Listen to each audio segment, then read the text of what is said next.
تو راستے میں وہ بہت تھک جاتا ہے تو وہ تھوڑی دیر کے لیے سستانے کے لیے ایک درخت کے نیچے بیٹھتا ہے اور خوشی کے مارے وہ کہتا ہے کہ اللہ تو میرا بندہ اور میں تیرا خدا۔ اس سے آپ اس کی خوشی کا اندازہ لگائیں ذرا کہ اس کی کیا حالت ہوگی۔ اللہ سبحانہ تعالیٰ اسی طرح سے اپنے بندے کو جب پلٹتے ہوئے دیکھتا ہے تو اتنا خوش ہوتا ہے کہ اللہ سبحانہ تعالیٰ کہتے ہیں زمین سے آسمان تک کے گناہ بھی لے آؤ تو میں معاف کر دوں گا۔ اچھا اب مجھے یہ بتاؤ کہ آپ توبہ سے کیوں گھبراتے ہو؟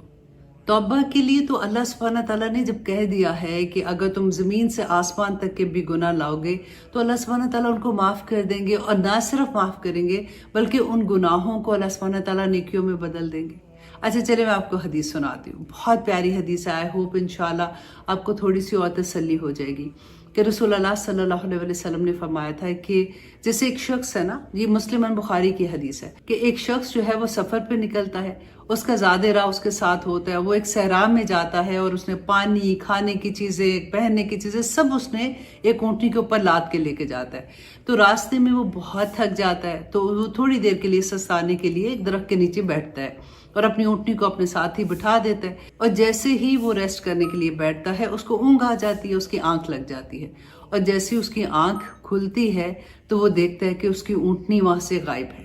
اب آپ ذرا سوچیں کہ صحرا میں کوئی اور مددگار نہیں ہے، اور جس کے اوپر اس نے زیادہ راہ رکھا تھا، صحرا میں پانی کی کتنی ضرورت ہوتی ہے، اس کا کھانا، اس کا سب کچھ اس اونٹنی کے اوپر تھا، اور سب کچھ غائب ہو گیا۔ اب وہ ادھر ادھر گھبرا کے دیکھتا ہے اور پھر پریشان حال آسمان کی طرف دیکھتا ہے، اس کو لگتا ہے کہ اب تو کہیں سے میری کوئی مدد نہیں آئے گی اور اب تو میں ختم ہو جاؤں گا۔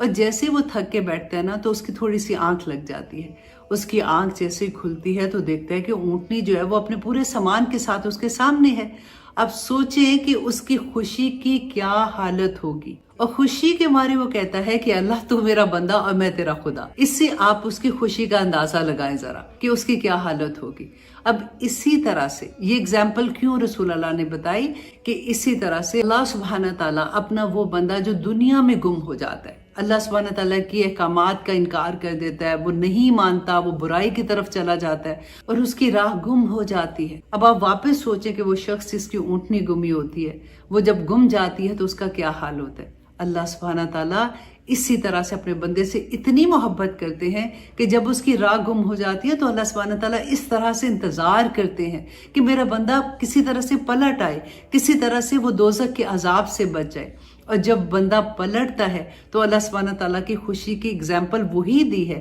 کہ جیسے وہ بندے کی آنکھ کھلتی ہے تو اپنے سامنے اونٹنی کو دیکھتا ہے کہ پورا زیادہ راہ بھی اس کے اوپر ہے، تو اس کی خوشی کا کیا عالم ہوتا ہے۔ اللہ سبحانہ تعالیٰ اسی طرح سے اپنے بندے کو جب پلٹتے ہوئے دیکھتا ہے تو اتنا خوش ہوتا ہے کہ اللہ سبحانہ تعالیٰ کہتے ہیں زمین سے آسمان تک کے گناہ بھی لے آؤ تو میں معاف کر دوں گا، اور نہ صرف معاف کروں گا بلکہ ان کے گناہوں کو نیکیوں میں بدل دوں گا۔ تو اب ہمیں تو بالکل بھی ایسا نہیں سوچنا چاہیے نا، ہم تو اس انتظار میں ہوں کہ میرا رب ہمارا انتظار کر رہا ہے، اور اتنی محبت سے انتظار، اتنی بے چینی سے انتظار ہو رہا ہے ہمارا، تو ہم کیوں نہ واپس پلٹیں۔ سبحان اللہ۔